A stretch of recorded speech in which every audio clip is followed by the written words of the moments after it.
Dando continuidade à nossa demonstração de como preparar uma exegese no Logos, vamos agora entrar no passo 7 do fluxo de trabalho de exegese de passagem. E ele nos instrui a identificar as referências cruzadas importantes. Então, isso realmente é algo muito bom, muito interessante que nós precisamos fazer nos estudos. Ver como a Bíblia está se relacionando, os ensinos da passagem que temos aqui, como eles se relacionam com outras. E o Logos ele facilita muito isso, porque se fôssemos usar alguma chave bíblica, alguma referência cruzada no papel, teríamos o trabalho de verificar a passagem e sempre de uma forma limitada. Aqui, o Logos faz um estudo muito mais completo e nos apresenta, com o seu conjunto de dados de referência cruzada, muitas passagens separadas por vários tipos de conexão com a nossa, e aqui ele deixa tudo para a gente acessar com apenas um clique. Aqui nós temos então, sobre esse texto que estamos analisando, que é o de Atos 20, do 22 ao 24, 203 passagens relacionadas a ele. E nós podemos abrir essas passagens, simplesmente clicando aqui, ele vai fazer uma filtragem na Bíblia. O que é isso? Ele vai recortar a Bíblia, deixando aqui apenas as passagens relacionadas à nossa passagem, né? Essas passagens que ele separou aqui, que tem conexão com a nossa no conjunto de dados de referência cruzada. Então isso aqui nos ajuda a visualizar, mas como ainda estamos nessa fase de estudo, só nos deteremos nisso depois. Portanto, agora precisamos guardar essas passagens. Então vamos voltar à Bíblia ao normal, e para isso basta clicar aqui em remover filtro, e pronto, já voltamos aqui a uma visualização comum da Bíblia. Mas vamos salvar essas passagens como uma lista de passagens. Clicamos ali, pronto, ele já preparou aqui. E todas as 203 passagens estão aqui separadas para nós, podendo ser acessadas individualmente por um clique ou também abrir todas elas de uma vez. Mas vamos deixar isso para depois.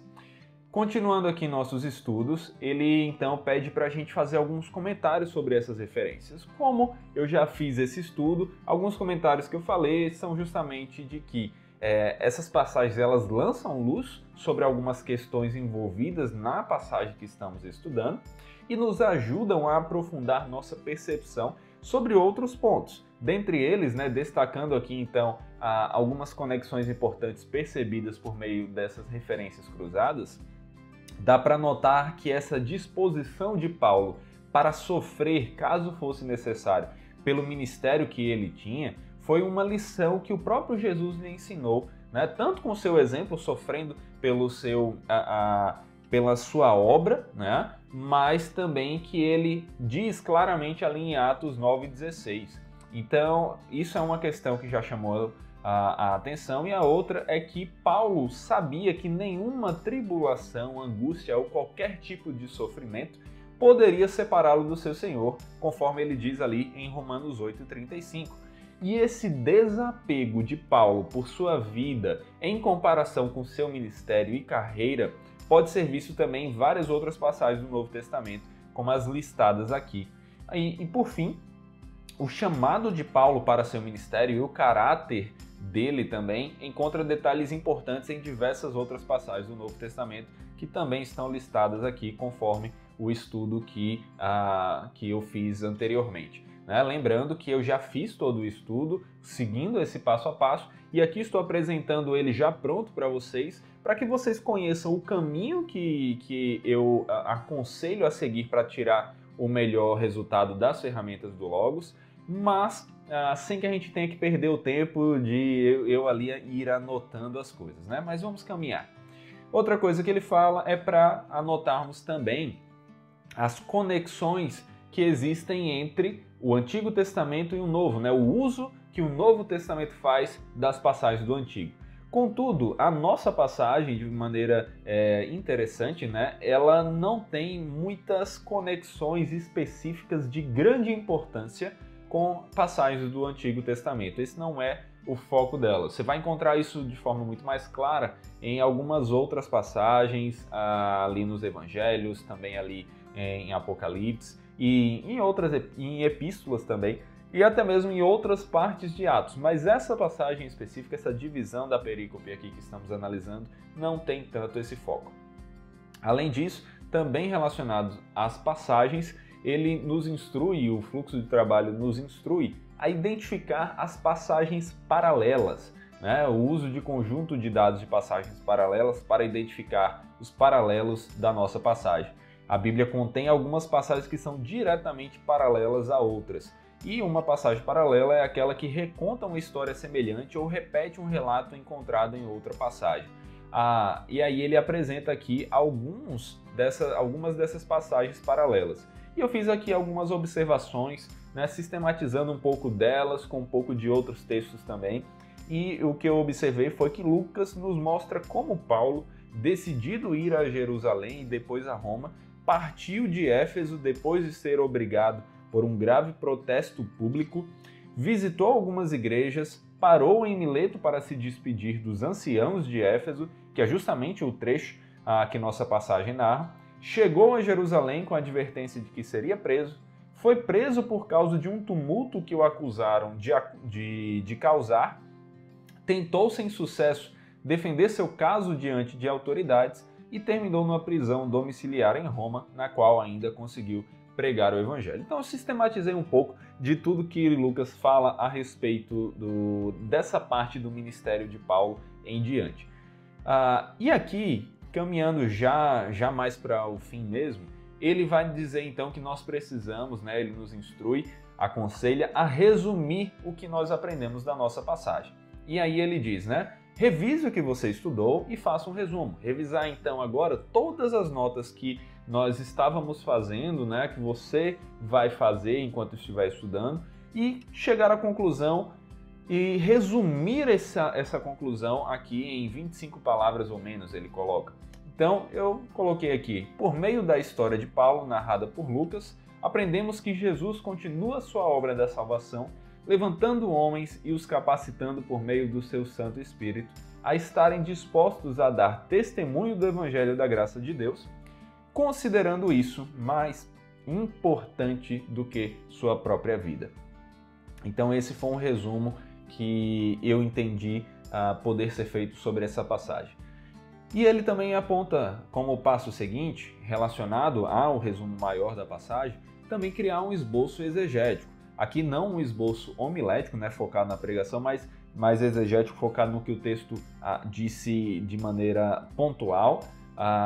E estudando o texto, eu vi aqui uma ideia geral, que é que Paulo entendia que dar testemunho do Evangelho da graça de Deus era mais importante do que a própria vida, porque o Espírito Santo o conduziu a isso, e isso eu vejo como uma primeira divisão ali, que vai dos versículos 22 ao 23, e a segunda divisão, pois ele sabia que o valor de sua vida se encontrava em glorificar a Deus por meio da proclamação de seu Evangelho.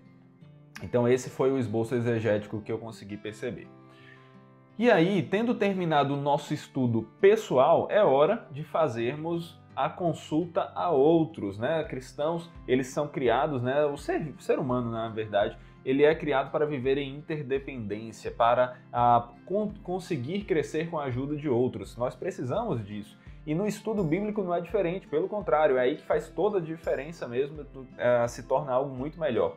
Precisamos fazer todo o nosso esforço em oração, em dedicação, em estudo em profundidade, mas precisamos também ouvir o que outros cristãos, também piedosos, estudiosos, que muitas vezes são mais estudiosos do que a gente, e ver o que é que eles disseram sobre a passagem, ver assim então o que é que nós erramos, o que é que nós deixamos de pontuar que era importante, e assim crescer junto com eles.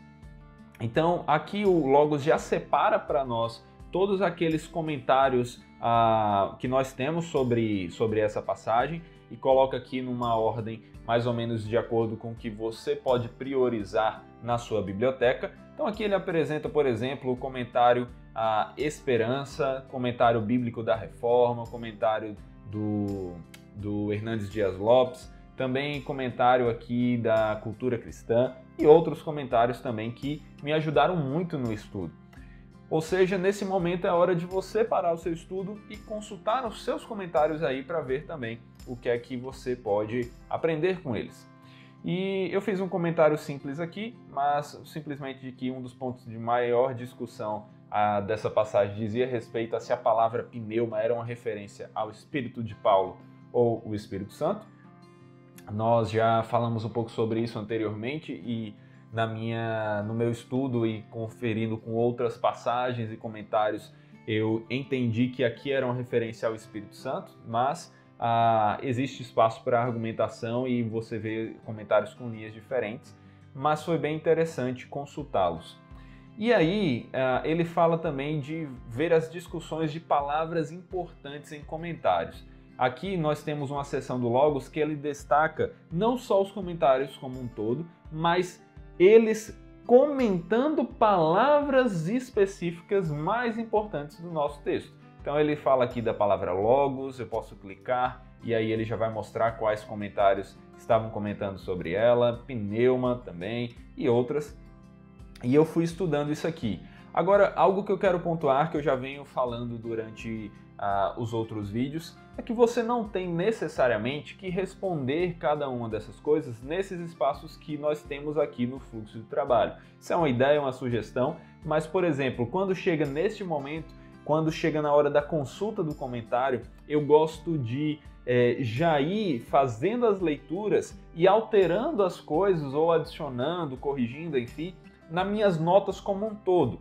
Então, quando eu vou fazer o resumo da passagem, eu abro lá as minhas notas, né? Eu venho aqui então na ferramenta Notas, venho aqui e deixo eu abrir e eu vou vendo todas as notas que eu fui fazendo ao longo do estudo. Posso inclusive filtrar aqui pelo caderno e abrir o caderno de exegese de passagem de Atos, que foi o que nós fizemos. Aqui ele separou todas as notas que eu fiz durante esse estudo. E então eu criei uma nova nota, uma nota para sistematizar, juntar, unir, né? Sintetizar também ali tudo que eu tinha aprendido. E nessa nota eu fui também fazendo as adições e correções vindas dos comentários. Quando chega nesse momento é algo que eu prefiro, fica aí uma sugestão, mas é algo bem particular, bem pessoal. E aí ele fala também, determine as aplicações da passagem. Aqui ele diz para a gente revisar o nosso resumo da passagem, revisar o esboço exegético, tendo feito a leitura dos comentários. Como eu falei, eu faço isso direto numa nota específica, mas você pode fazer aqui também. E depois ele fala de determinar os princípios teológicos da passagem. Ele sugere aqui alguns, mas eu gosto bastante da ideia de perceber categorias da teologia sistemática e da teologia bíblica no texto.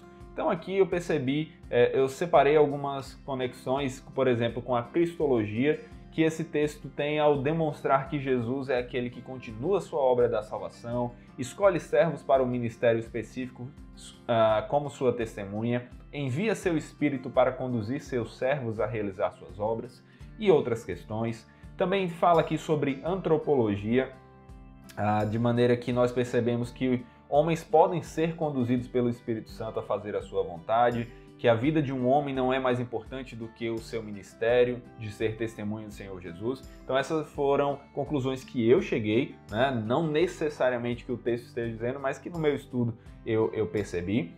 E algumas outras aqui relacionadas também à pneumatologia e outras categorias da teologia sistemática, além também de algumas categorias da teologia bíblica, né? Questões ligadas à teologia bíblica. E no 10.4 ele diz então para fazermos a aplicação principal da passagem. E ele faz algumas perguntas interessantes. Primeira é como esta passagem desafiou ou mexeu com você. Para mim, um ponto central foi o do exemplo de Paulo em estar disposto a dar sua vida por amor ao Evangelho e como isso nos mostra como devemos amar mais a Cristo do que a tudo, inclusive a nossa vida. Isso é algo que me desafiou, que mexeu comigo realmente.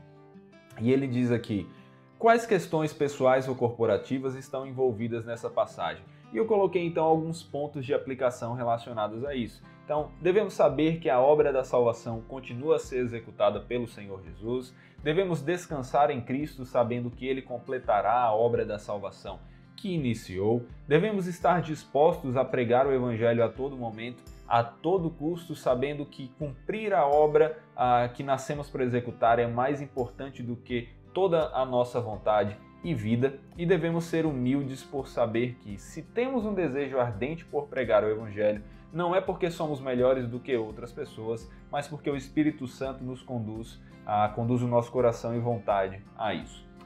E aí ele faz algumas outras perguntas, eu optei por, neste caso, não responder e vim aqui para essa pergunta aqui que para mim é bem interessante, que é: qual é a principal aplicação da sua passagem?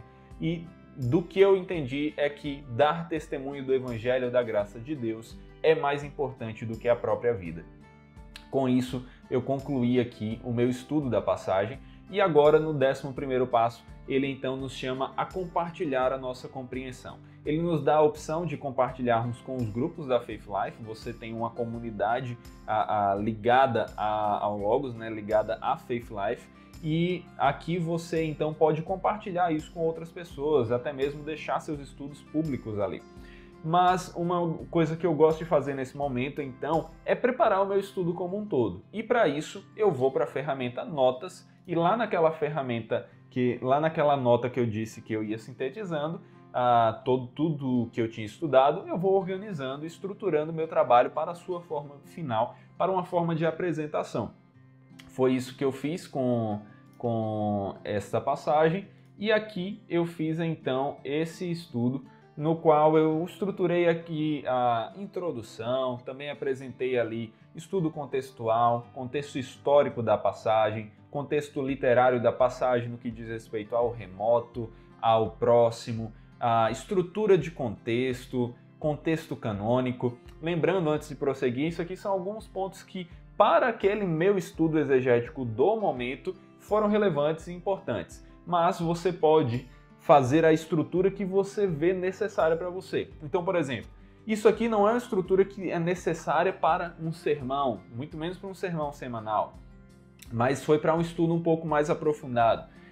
Talvez você precise ir mais fundo do que eu fui aqui, talvez você precise de algo mais simples. Então, estruture, lembre que tudo que nós estamos vendo aqui são sugestões de como usar o Logos para fazer uma boa exegese, mas não uma regra engessada de o que é uma exegese, né? Então aqui eu também separei a parte de estudo textual, né, a tradução do texto grego, coloquei aqui o texto grego do NA 28, minha sugestão de tradução, comparativo de traduções, né, de cada um dos versículos, o próprio comentário dos versículos como um todo, analisando as palavras, analisando a teologia do texto, também a mensagem para a época da escrita, mensagem para todas as épocas, teologia do texto no que diz respeito a implicações para a teologia bíblica, para a teologia sistemática e para a teologia prática. Também, a partir disso, um sermão, né, a partir desse estudo exegético, então aqui com sua estrutura, alguns pontos, algo mais sintetizado e, por fim, uma conclusão de tudo que eu havia estudado com uma bibliografia consultada. Então, isso aqui foi uma estrutura que eu fiz, e isso aqui foi toda uma exegese que eu fiz consideravelmente no nível profundo por meio do Logos, e foi ele que realmente me possibilitou fazer tudo isso no tempo que eu tinha disponível.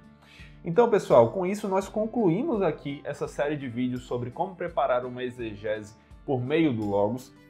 Eu espero que tenha sido útil para vocês. Lembrando de novo aqui, são sugestões, são dicas de como usar. Você pode usar mais ferramentas do que eu usei, dependendo do que você precisar. Pode usar menos coisas.